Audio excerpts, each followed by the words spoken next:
أعوذ بالله من الشيطان الرجيم بسم الله الرحمن الرحيم وصلى الله على سيدنا ونبينا محمد وآله الطاهرين اللهم صل على محمد وآل محمد السلام عليكم. We are going to continue with chapter 7 of al-Halaqa al-Ula in this lesson, and this chapter is called Tanwi'u Amaliyat al-Istinbat.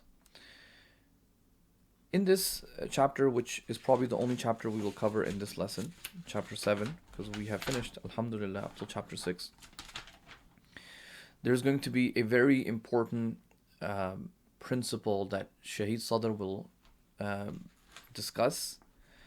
And he, in this Halaqatul Ula, he just discusses it in just this one chapter.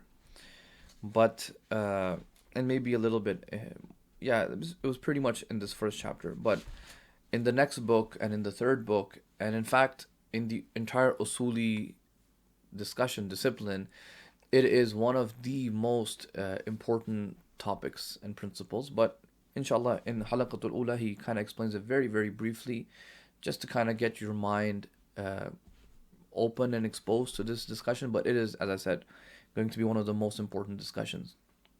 But before that, he kind of throws a question. He says that, look, when a faqih, imagine a faqih is trying to figure out the ruling on iqamatul salat. Okay, he's trying to figure out the ruling on iqamatul salat. I have the book with me here, so I'm kind of looking at it as well. He will first ask himself the question that ما هو نوع الحكم الشرعي المتعلق بالإقامة? What is the hukm that I'm looking for? Am I looking for a hukm taklifi here, or am I looking for a hukm wadi'i? Well, iqamatul salat is obviously an action, so it is going to be a hukm taklifi. But now I want to figure out which of those 5 rulings or divisions of hukm taklifi are going to be applicable here. So if he figures out, he goes through the evidence and he finds a narration or something, any evidence that uncovers for him the ruling, the hukm shar'i for the iqamatul salat, and it tells the person this is what you have to do. For example, it is mustahab, or it is wajib, or it is makruh, whatever. Then this istinbat is now dependent on the dalil, the evidence that they found. Okay, so he found an evidence, and in that evidence, he established that iqamatul salat is, for example, mustahab or wajib, whatever happens to be. But after the jurist goes through all the narrations and the ayat of the Quran, and he looks at all the opinions of the past scholars, they are unable to find anything that tells them and points them towards the answer for this question. Okay, let's say they researched extensively, and they are unable to come across an answer. They can't figure out, is iqamatul salat, is the iqama in the salat necessary, or is it mustahab? Is it even a thing? What do I have to do? Okay, then at that point, the hukm shara'i becomes unknown. It's majhul. You don't know. The faqih doesn't know what do I have to do over here, right? And this can happen sometimes in many rulings, because once again, the assumption here is that we are so distant from the Prophet and the time of tashri', the era of legislation, that many things maybe got lost, or maybe some things got, maybe we misinterpret certain things, and perhaps there is a narration about iqamatul salat, but the way we read it today, because of our certain assumptions, maybe we misread it and we kind of assume that this has nothing to do with iqamatul salat. Who knows? There can be so many different factors. So it's possible that a jurist cannot find an answer for a ruling. Okay, so what do you do over there? Well, he will ask another question then. He will ask a question in the scenario that he cannot find an answer.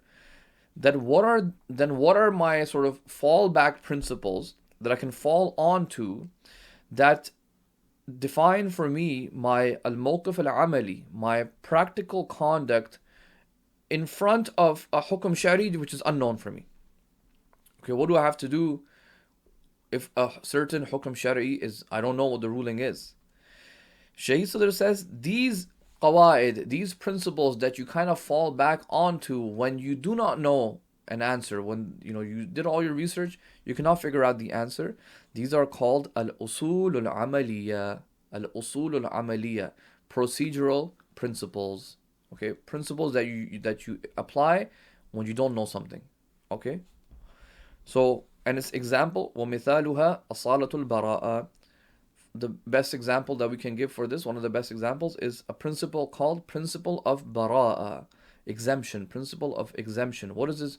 وَهِيَ الْقَاعِدَةُ الْقَائِلَةُ أَنَّ كُلَّ إِيجَابٍ أَوْ تَحْرِيمٍ مَجْهُولٍ لم يقم عليه دليل فلا أثر له على سلوك الإنسان وليس الإنسان ملزما بالاحتياط من ناحيته والتقيد به. If a ruling is unknown for a person, then this principle says that you do not have to do ihtiyat, and neither are you restricted in your conduct in any way with respects to this unknown hukum. Okay, so basically, as sometimes we say, everything is, the principle, the statement that many people say, everything is allowed unless proven otherwise. This is kind of like that, okay? But we want to be careful, because that could be another principle called asalatul hilliyah or asalatul something else. This is asalatul bara'a. This is not saying, remember, this principle is not saying that what you are now doing is mubah. It is not telling you anything about the actual ruling. For example, let's do a real example, right? Let's say cigarettes are made. Someone invents the cigarettes. First time you have seen what a cigarette is, and you did all your research in the narrations, and you cannot figure out, is it allowed to smoke or is it not allowed to smoke? Okay, so people are, this thing is kind of there. This invention is there. Islam must have something to say about this. Well, whatever Allah's law is, you are unable to figure out. There is no khitab that came down to you that told you what this is. Maybe it got lost in history, or maybe whatever. There's nothing there. So what is your fallback principle? Well, one of the most basic fallback principles is asalatul bara'a. Asalatul bara'a says, well, you can smoke cigarettes because there is nothing here, and God will also not punish you for it. This is not saying that Allah said it is mubah to smoke cigarettes. No, in reality, it could actually be haram, or it could actually be wajib or mustahab. We don't know the reality. It was majhul. It is unknown for us.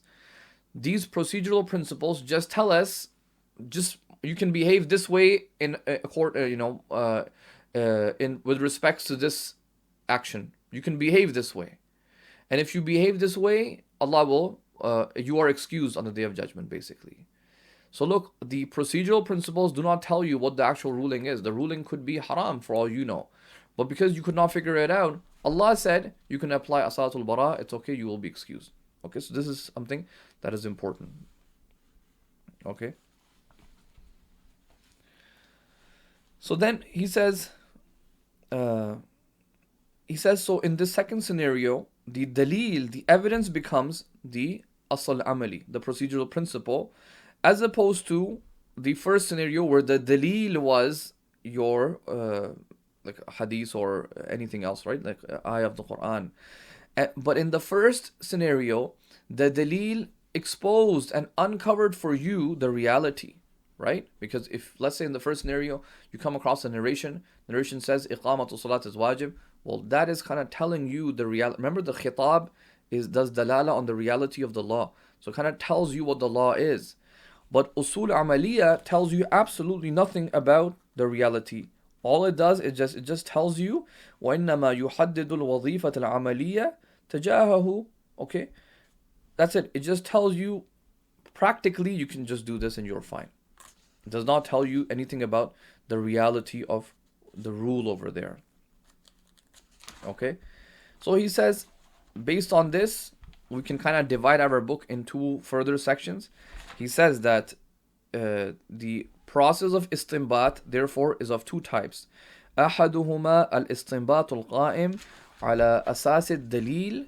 Okay, one of them is based on a dalil. When they say dalil, they mean Quran, hadith, ijma, anything that kind of uncovers for you the reality, the actual reality of the law. that is going to be called dalil. Okay, dalil means a guide, right? Like, so guides you towards the reality. كالاستنباط المستمد من نص دال على الحكم الشرعي, like a process of deriving law that is based and that relies on a nas, basically some explicit narration or explicit ayah of the Quran. والآخر, and the other type of istinbat is قائم على أساس الأصل العملي. Okay, so it's not based on a dalil. Dalil over here, as I said, doesn't just mean evidence. It means a specific thing that kind of guides you to the reality of the law. But the second type of evidence is based on asl al-amali. It does not tell you anything about reality over here. Okay, so for example, another thing is, if you have done wudu and you are now in a doubt whether you broke your wudu or not.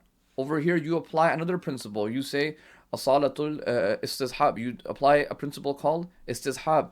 Istishab tells you, just assume that your wudu was not broken. Even though in reality you could have broken it. You don't know. You have a doubt, right? You don't know whether you broke your wudu or not. But istishab just tells you, just assume that you have not broken it and you go and pray. So now you have prayed also with that wudu. You have even touched the Quran with that wudu, which you kind of don't even know. You're unsure whether you broke it or not. But this principle tells you it doesn't matter. Ignore your doubt. Just assume that you have not broken it, even though in reality you could have broken it.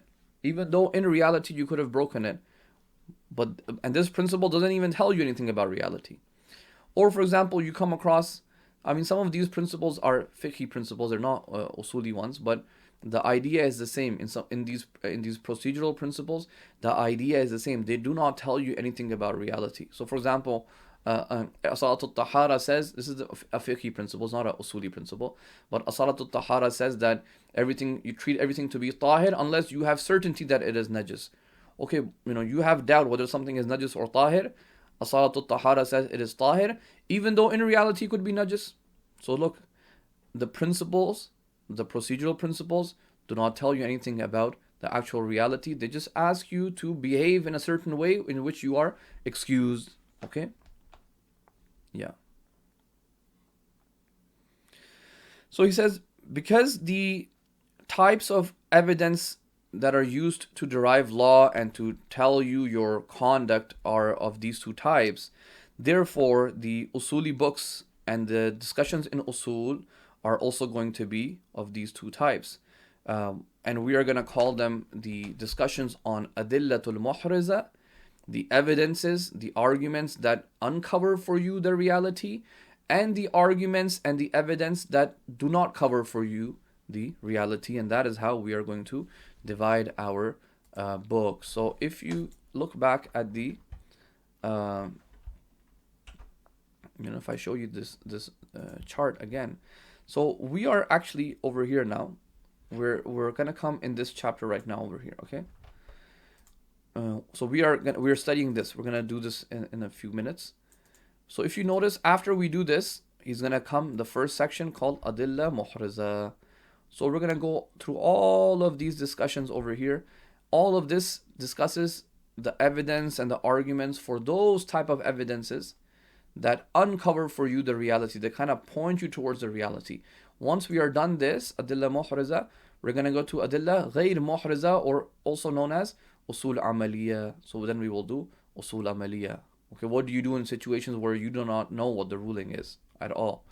And after that, finally, in many of the Shia Usul works, you have a third section called Ta'arud, and that is when you have apparent contradictions happening between these two types of evidences, or sometimes you have contradictions between two Adilla Muhriza, or sometimes you have contradiction between this and that. Inshallah, we will get to that, but it is kind of good to see how the journey of this book is going. We started with the introduction, now we are starting with the real discussions. We're going to talk about Hujjiyatul al-Qat right about now, and then after this lesson we're going to go with the Adilla Muhriza, inshallah. Okay. So, because this next discussion is so important, as I have said, it is such an important discussion, I will try to read parts of it just to kind of, so you guys can kind of see the significance of this discussion. Okay, I'll just read parts of it. I won't read the whole, but I will definitely explain it, inshallah. He says that between these, okay, so now he's talking, what is the section called?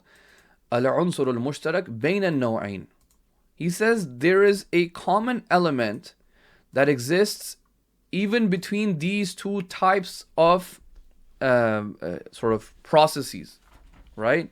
The process in which you figure out the adilla muhriza, and a process which is usul amaliya, which is adilla ghair muhriza. Okay, evidence that kind of points you to the reality and arguments that do not point you to the reality.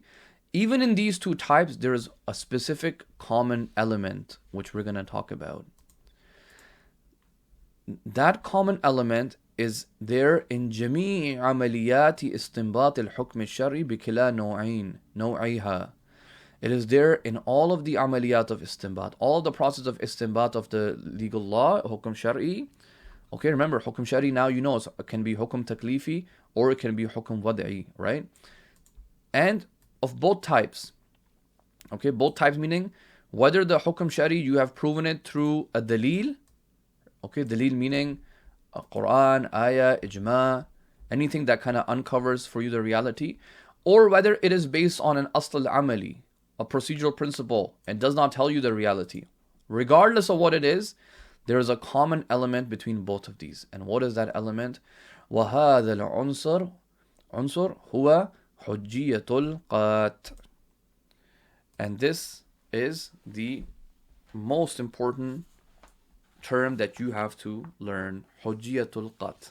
Okay? The entire usuli framework, is dependent on this. Okay? The Hujjiyyah of Qat. Okay? Inshallah, because he's going to explain this himself, we're going to go through it and see what he is saying. Hujjiyatul Qat. وَنُرِيدُ بِالْقَطْ. What do we mean by Qat? انكشاف قضية من القضايا بدرجة لا يشوبها شك. Okay? Qat means the uncovering and unveiling of a proposition, of a thing, of anything, to the extent where there is no doubt remaining in that proposition. Okay, what do I mean? In other words, yaqeen. Okay, in other words, yaqeen. It is the uncovering of the of a qadiyya. Qadiyya means proposition, but it can also mean any belief statement, any idea, any concept, any belief statement. Okay, the uncovering of a belief statement to the extent where you do not have any doubt in it. Okay, so for example, I say Allah is one. This is not, I'm not speculating about this. No, I have qat in this qadiyya. I have qat in this proposition. Or for example, there's a camera in front of me. I have qat that there is a camera in front of me. I have yaqeen. I have inkishaf. It's completely, this idea that I have, okay, there's a screen in front of me. It is completely, it completely uncovers for me what is actually there in reality. Okay, it is kashif of the reality. It is telling me what is actually out there, but it is telling me to the extent where I have no doubt in it. Sometimes I can say for example, behind my laptop there is, I don't know, a wire. Okay, but because I cannot see behind my screen, maybe, is there really a wire, or what type of wire am I really talking about? I'm not sure. Maybe it's not really a wire. Maybe it's wireless. So I have a proposition in my mind. I have a belief statement, but that belief statement, is it really covering for me the reality to a degree where I have no doubt in it? No, maybe I have a little bit of a doubt in this proposition, in this qadiyya. So that's not qat. Okay, that can become what they call dhann, speculative. But no, qat means basically certainty. A belief in a statement in a way that it uncovers for you this reality to the extent of certainty.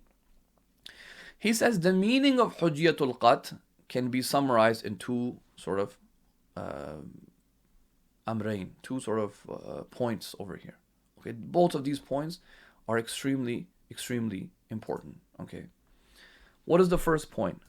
أحدهما. The first point is that if the abd, which is all of us, falls in a conduct which is against what Allah, against what the Mawla has expected him to do, okay? If you as a servant of Allah subhanahu wa ta'ala engages in an action that is against Allah, you do mukhalafatul Mawla, you go against what the Mawla, okay, Mawla is the master, what the Mawla has expected you to do, but you went against him as a result of your knowledge and your certainty over that action, okay? So for example, you said that I'm gonna go, I don't know, today on I don't know, Thursday, I'm going to go buy 5 packs of bread from the store because I have certainty my master expects me to do this with as an obligation on Thursday, Friday morning. I have to do this. And I have qat, I have yaqeen in this proposition. I go and I bring it. Okay? But in reality, the Mawla didn't want that on that day. In fact, he said it is haram to buy bread on Friday. But I did it because I had certainty. Okay? I had qat and I had i'tiqad. I had a belief in this with certainty. فَلَيْسَ لِلْمَوْلَى مُعَاقِبَتُهُ. Then the Mawla, master, cannot punish this abd. And the abd has an excuse for why he went against the Mawla. Okay, because the amal of the abd, the amal and the action of the person was ala wifqi qat'ihi, because he had certainty in this. Okay, so for example, he gives an actual example. كما إذا قطع العبد خطأ بأن الشراب الذي أمامه ليس خمرا. Imagine the abd has qat, even though he's mistaken, but he has certainty this drink in front of me is not alcohol. فشربه اعتمادا على قطعه. He drinks it while believing that it is not alcohol. وكان شراب خمرا في الواقع. But imagine that it was actually alcohol in reality. فليس للمولى أن يعاقبه على شربه للخمر ما دام قد استند إلى قطعه. As long, the Mawla cannot punish him for drinking that alcohol as long as his belief in the fact that it was not alcohol was based on certainty. If the person was speculative, I don't think this is alcohol, I think it's juice or something, but I'll drink it, and it happened to be alcohol, well, no, over there you can get punished. You were not even sure, why did you drink it? We're saying no, the person has certainty that it is not alcohol and he drinks it, the Mawla cannot punish him. So he says this is one side of the what we call Hujjiyyah, of the Hujjiyyatul Ilm or Hujjiyyatul Qat, and this side is called al-Mu'adhiriyah, that a person has Mu'adhiriyah, meaning that they are excused, okay, that they have an excuse basically. Uzr means excuse. So one side of it is called Mu'adhiriyah. The second side of it will be called Munajjiziyah. So what is Munajjiziyah? We're going to talk about this second one. He says the second element is that if an abd and goes against the Mawla, okay, he falls against, he falls in an action where he goes against the Mawla as a result of him abandoning his qat. So he knew something, he knew that the Mawla and Allah subhanahu wa ta'ala did not want him to do certain things. He knew that with certainty and he still did it. And then at that point, it is allowed for the Mawla to punish him. And in fact, the Mawla, meaning Allah subhanahu wa ta'ala, can actually argue against the abd, citing his own certainty. Allah can say, you had certainty that I did not want this from you. I said it was haram. So why did you do it? Okay, so for example, كما إذا قطع العبد بأن الشراب الذي أمامه خمر. Okay, if he has qat, that the drink in front of him is khamr, فشربه وكان خمرا في الواقع فإن من حق المولى أن يعاقبه على مخالفته. Very straightforward if you know this is alcohol and you know that the Mawla doesn't allow you to drink alcohol, and you go and drink it and it happened to be alcohol in reality as well, well, of course, the Mawla can at that point punish you. And there is no excuse in that case. This second part, the second dimension of it, is called yusamma bijanabil munajjiziyya. Munajjiz, that something becomes munajjiz, meaning that you can be punished for it, okay, if you go against it, okay.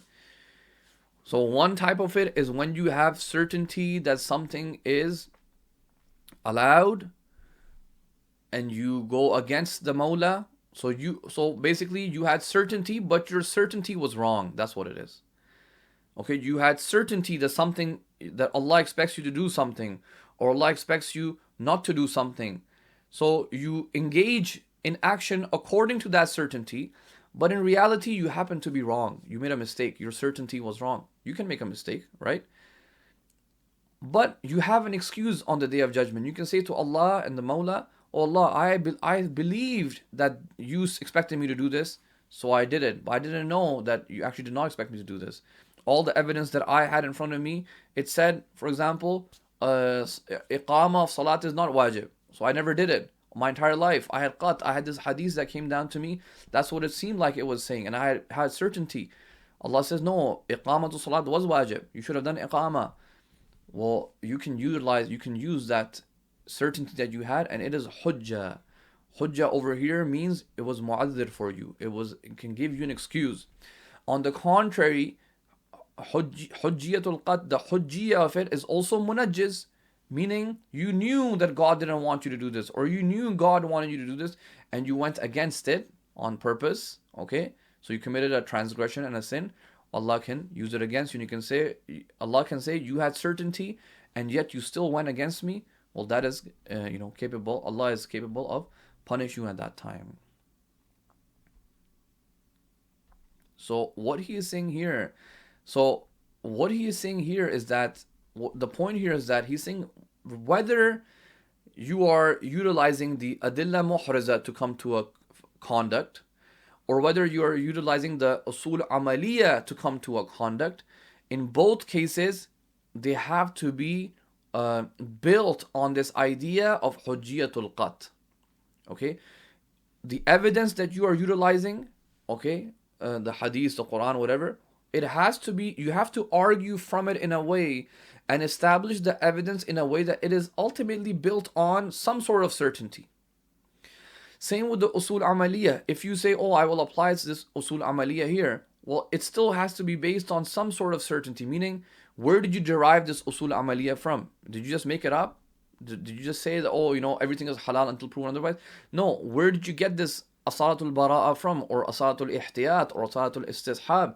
Where did you get this from?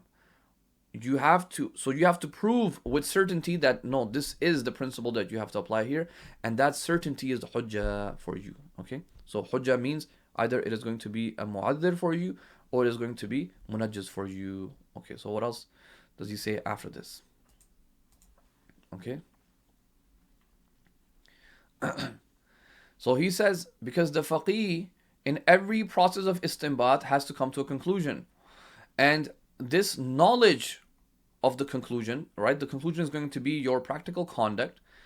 Practical conduct with respect to the Sharia is either going to be based on a dalil, or it is going to be based on an asl amali. This practical conduct that you are saying, okay, as according to what the Sharia is expecting you to do, you're proving it either through a dalil or based on asul amali. Now this natija, this conclusion, in order for it to have some effect, some point to it, you must admit and acknowledge in this idea of hujjiyatul qat. If you do not even believe in the hujjiyatul qat, if you do not even believe that certainty has hujjah, aslan, you cannot use it as evidence in the court of law, and in fact, it's useless basically. So what does he mean over here? Imagine you do not believe in hujjiyatul qat, okay, and you say, oh Allah, I didn't know, I thought that this sharab, this drink was not alcohol, so I drank it and it happened to be alcohol. I had certainty that this was not alcohol. Allah says, well, I don't really care. If you had certainty, your certainty is not hujjah. So I will still punish you anyways. So what's the point? So you must acknowledge that certainty is hujjah. Okay, certainty is hujjah. If you do not believe it, you cannot use it as an excuse on the Day of Judgment. Or in fact, you can even say many people, Allah doesn't even have to punish you. Allah can say, oh, you're free, you can commit any sin, go against me, because you know what? It is not hujjah anyways. It is not munajjiz. If he wants, and you cannot even judge anyone for being right or wrong at that point. So you're gonna fall into a problem if you do not accept that qat and certainty is hujjah.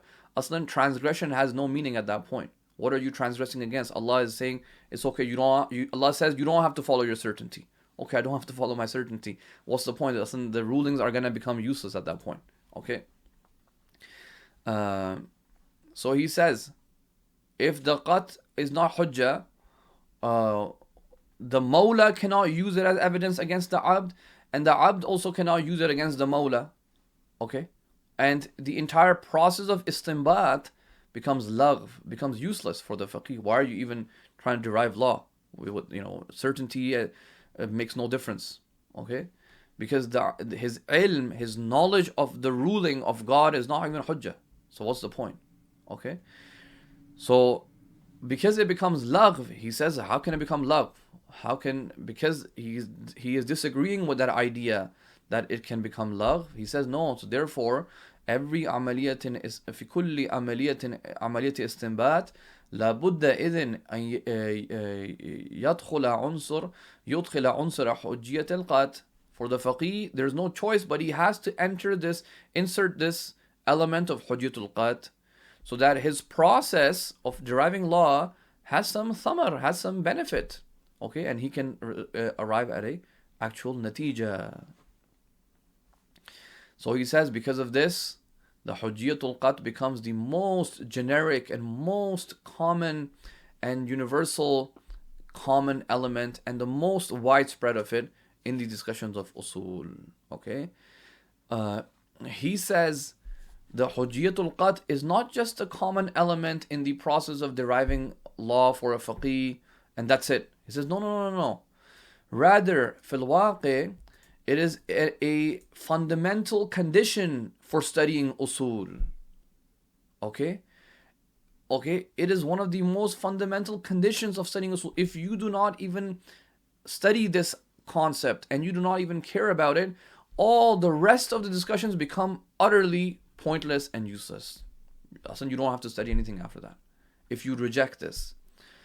فنحن حينما ندرس مثلا مسألة حجية الخبر أو حجية الظهور العرفي. When we study the discussions of حجية الخبر الواحد and حجية الظهور and حجية الإجماع and شهرة and this and سيرة العقلاء, all of those discussions that we will study, if you do not believe that قط is حجة, فأي جدوى في دراسة حجية الخبر والظهور العرفي? What's the point of studying about other stuff?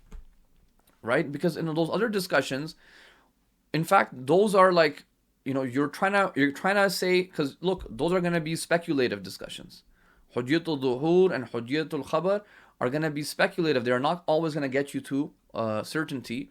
So, and speculation is definitely not allowed, because in the Quran it says it's not allowed, and it doesn't even tell you anything about reality, or the extent of it telling you about reality is very little.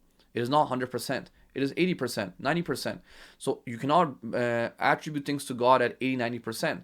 So if Allah allows in certain cases for you to act on Hujjiyatul Dhuhur and Hujjiyatul Khabar, which we will discuss that much later on, if Allah allows you to act on something which is 80% or 90%, you have to prove that Allah has allowed you to act on it.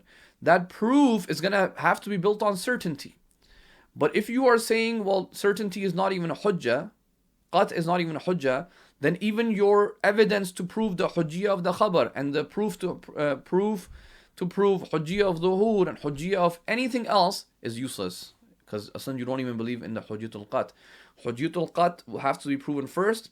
Then you can build the proof for the khabar al-wahid and the proof for zuhur and the proof for siratul uqala and the proof for usul amaliyah, and all of that stuff is built on Hujjiyatul Qat. If you remove Hujjiyatul Qat, all of these are just kind of useless. There's no point of even talking about it. Okay, this is what he is talking about. It's very, very important. Okay, so far it sounds kind of normal and, I mean, common sense, right? If you have certainty that Allah has said something, well, of course, you can use that as evidence. Okay, so yeah, that's it sounds straightforward so far, um, but this is the part where it kind of becomes controversial.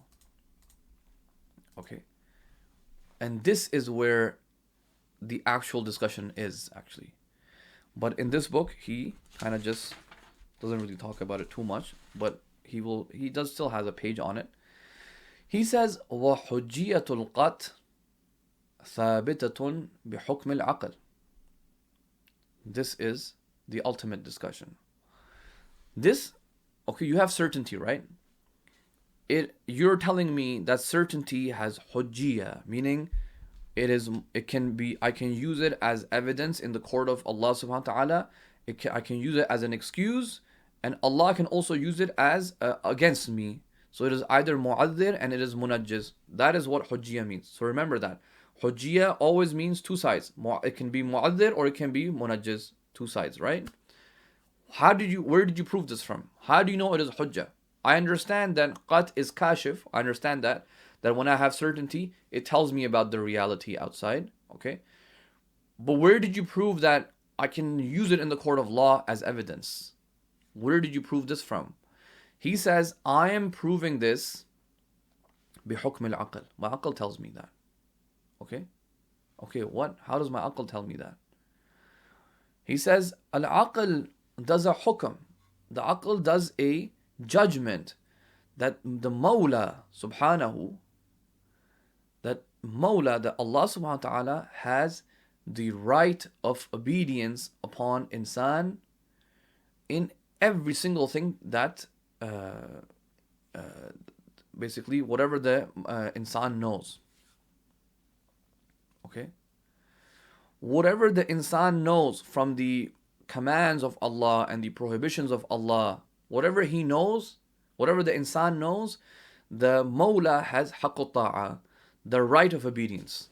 If you know that Allah has asked you to stay away from alcohol, He has the right of obedience. You have to obey Him. Right? If He has a right, that means you have a responsibility. He has a right of obedience. He has haqqu ta'a, so you have to obey Him. If you know that He has told you not to do something, you have to obey Him and not do something. Okay? فَإِذَا عَلِمَ الْإِنسَانُ بِحُكْمٍ إِلْزَامِيٍّ مِنَ الْمَوْلَى. If an insan knows that there is a hukm which is ilzami, there's a necessary law that I have to follow, and the Mawla has said this, whether it is wujub or hurma, دَخَلَ ذَلِكَ الْحُكْمُ الْإِلْزَامِي ضِمْنَ نِطَاقِ حَقِّ طَاعَةٍ. That knowledge of yours comes inside the domain of His right of obedience. Okay? And the right of the Mawla, what happens with that right of the Mawla? The insan has to exemplify it and enact on it, basically. He has to manifest that knowledge that he has, that he knows that the Mawla has either told me to do this or He has told me not to do this. I have to enact it, الَّذِي عَلِمَ بِهِ, because I know about it. And if he is negligent in that, or he does not fulfill the right of obedience, then he is deserving of a punishment.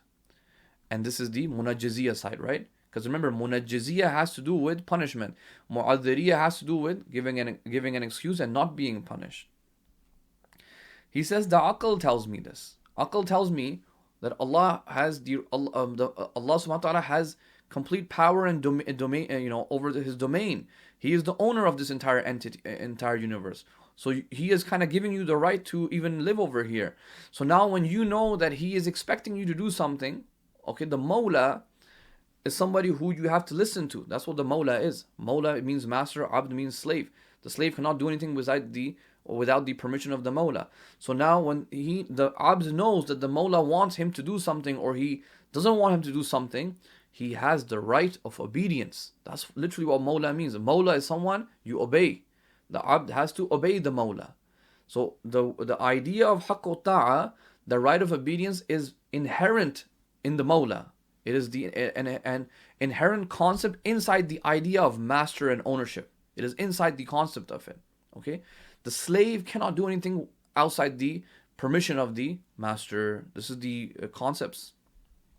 Okay? So he says the aql proves the munajjiziyah side. He says, but the aql also proves the mu'adhiriyah side. He says from the other side, the aql also says that the insan that has qat, that there is no ilzam on me over here, and I can act however I want. And in reality, if the ilzam did happen to be thabit, okay, in that case, it was not within the right of the Mawla. The Mawla did not have any right to obedience here, because aslan the insan believed that the Mawla has allowed me to behave any way I want. That is what the abd believed. The slave believed that the master has allowed me to behave any way I want. That he had qat. Remember, he had qat, not speculation. He had qat that I have to behave. I can behave any way I want. But now, in reality, if the Mawla actually did not have that, okay, if the Mawla believed that, if the Mawla said, no, you were not allowed to behave in that way, well, what can you do? Like, the Mawla did not have the right of obedience. You can only expect the right of obedience if the abd knows that there is a right of obedience here. If the abd doesn't even know, in fact, he believes there is no right of obedience here because the Mawla has allowed me to behave any way I want, well, how can you expect the abd to behave according to what you want? You cannot expect him, actually. Okay? So in that case, the Mawla cannot punish the insan. What is he going to punish him for? If he punishes, that's that's zulm. That's qabi. That's detested. Why are you punishing the miskin abd? He did not have certainty. In fact, he had certainty on the opposite. He had certainty that you did not have a ruling over here. So over there, Allah cannot punish. Over there, your aql tells you, if God punishes me here, it's a zulm, it's oppression, it's unjust. So Allah is not unjust. So this becomes the mu'adhiriyah. Okay. Now, it gets even more sort of controversial. Reason why I'm saying controversial is because the actual debate on Hujjiyyatul Qat is whether it is aqli or it is i'tibari. Okay, or in other words, is it dhati or is it i'tibari? This is the ultimate discussion. The akhbaris believed that the hujjiyyah of the qat is not aqli or dhati. Aqli and dhati means the same thing. Okay, dhati is probably a better word to use. That it is not inherent and in essence, it is not within its essence. Okay, they believed it is i'tibari. Allah can construct the hujjiyyah for it, and Allah can remove the hujjiyyah for the qat whenever He wants. And even though this idea is very popular in the hawzat, that qat is hujjah dhatan, in its zat it is hujjah. And the second part where Shaykh Sadr will say that even Allah cannot remove this hujjiyyah from the qat. This second part, akhbaris believed, of course He can remove the hujjiyyah from the qat. Okay? Even though this is very popular, that the hujjiyyah of the qat is zati and even Allah cannot remove it, it's very common in the hawzat, but you would be surprised how many usulis do not accept this as well. From Imam Khomeini to Allama Tabatabai to really, really big scholars, even contemporary ones today, they do not believe that Allah cannot remove the hujjiyyah from the qat. They believe, no, Allah can remove the hujjiyyah, meaning it is i'tibari, it is not zati. Okay, what this is, inshallah, we can discuss this much later on, but I'm mentioning this so you know why Shaykh Sadr is mentioning this paragraph over here. That's why I kind of alluded to it, and I said this is probably the most important point that he's raising here. He says, وَالْعَقْلِ كَمَا يُدْرِكُ حُجِّيَّةَ الْقَتْ. Just like the aql can perceive that qat is hujjah, that certainty is hujjah, كذلك يدرك أن الحجية لا يمكن أن تزول عن القات. He says, likewise, the aql also says and can perceive that this hujjiyyah can never be removed from the qat. Rather, it is لازم له. It is basically always necessarily with it at all times. It cannot be removed from it. ولا يمكن حتى للمولى أن يجرد القط من حجيته. Okay, even the Mawla cannot remove this Qat from the cannot remove the Hujjiyyah from the Qat.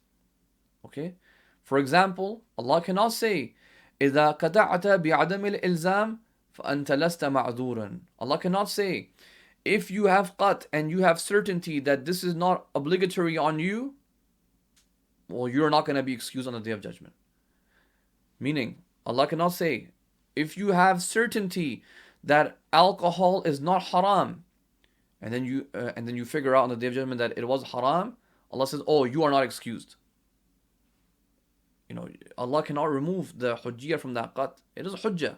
It is a lazima with it. Or Allah cannot say, إذا قطعت بالإلزام فلك أن تحمله. Right? Or تحمله.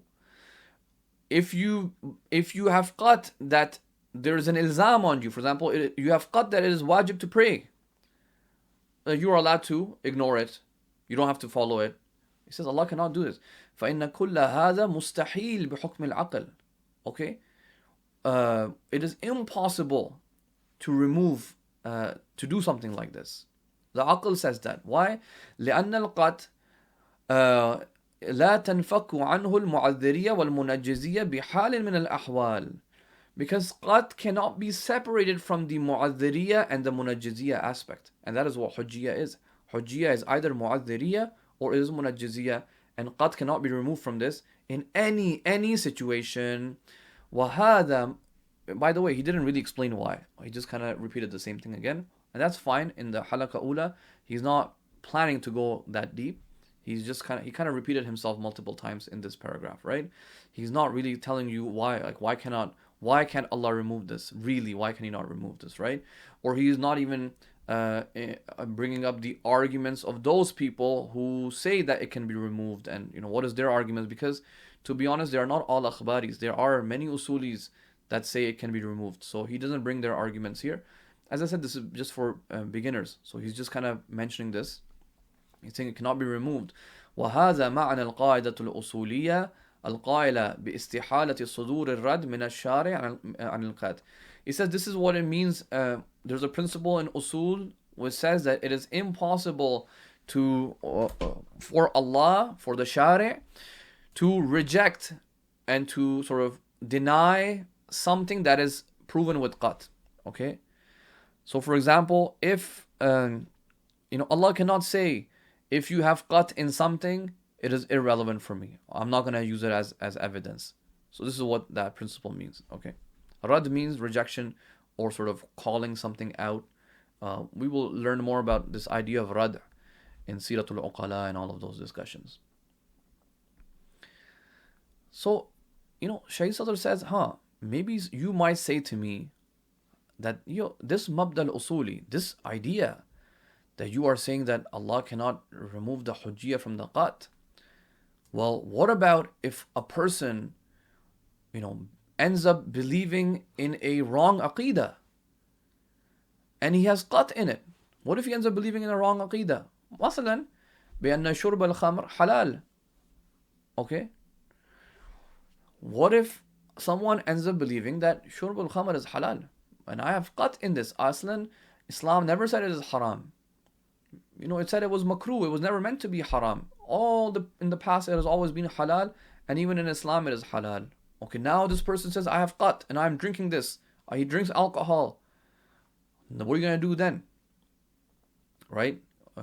Something that all the Muslims know it is haram, and even Allah, even in reality, it is haram. But this person, for whatever reason, he comes into this false Qat. What do you do?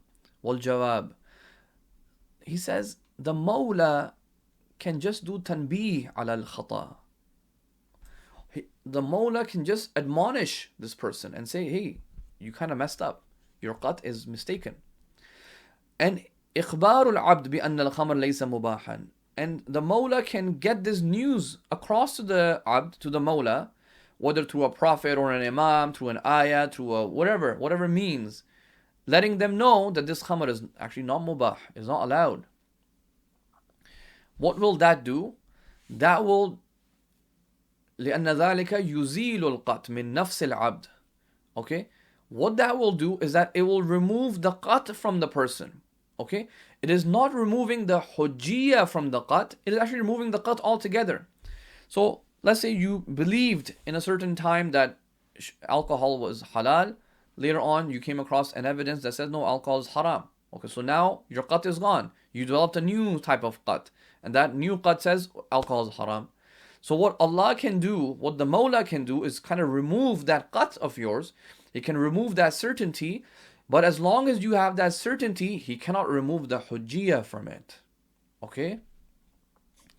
Okay, He cannot remove the hujjiyyah from it. And therefore, He's saying that no, I'm not lifting my finger up from that principle above, which says استحالة صدور الرد من المولى عن العمل بالقط.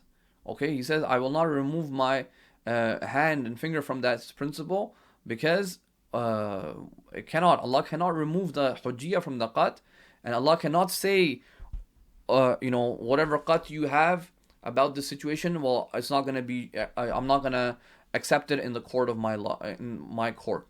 No, Allah cannot say that. But Allah can give this person other evidences and other admonitions and other means and educate them that this is wrong. And yes, at that point, if they don't listen and they don't follow, then that's a different story.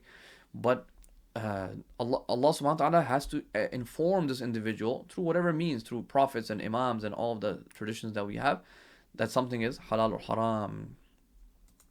Okay?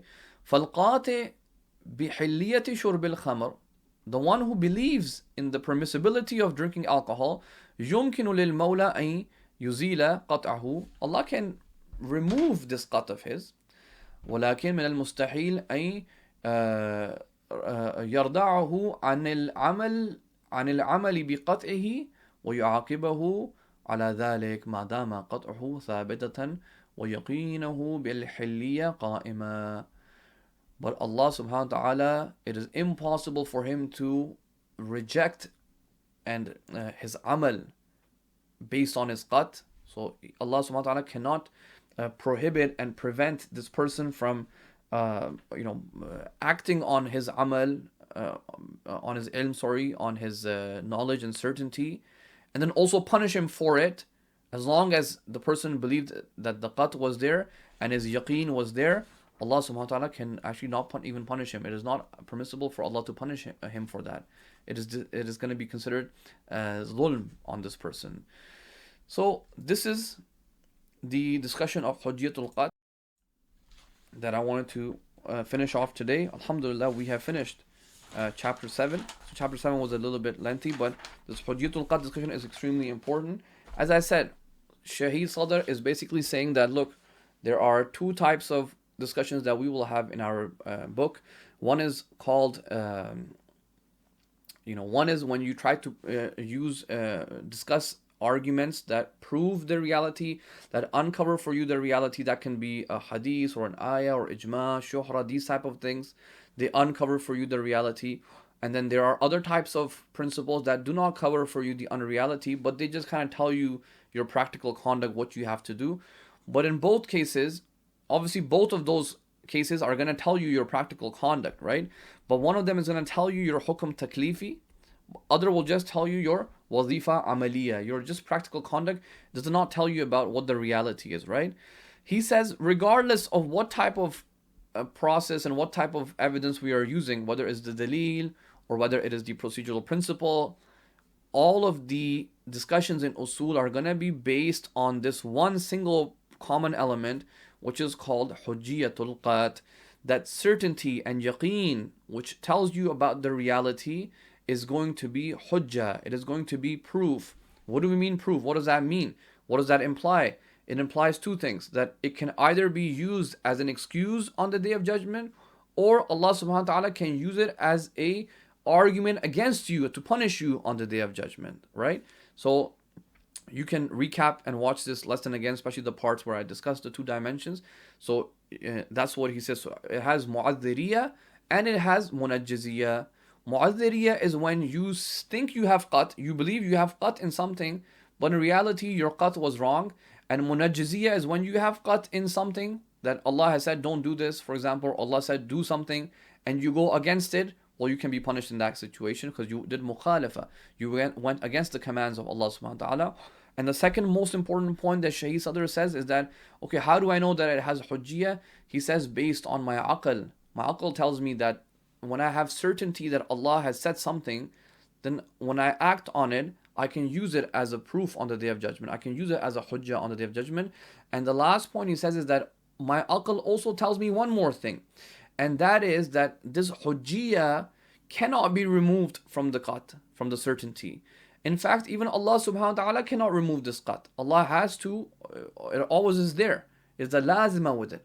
Okay, it is lazima with it is basically a necessary existence alongside with it. Okay, kind of like fire and heat. Okay, you don't remove heat from the fire, for example, or you cannot remove even from the number two. There's mulazima between the two things.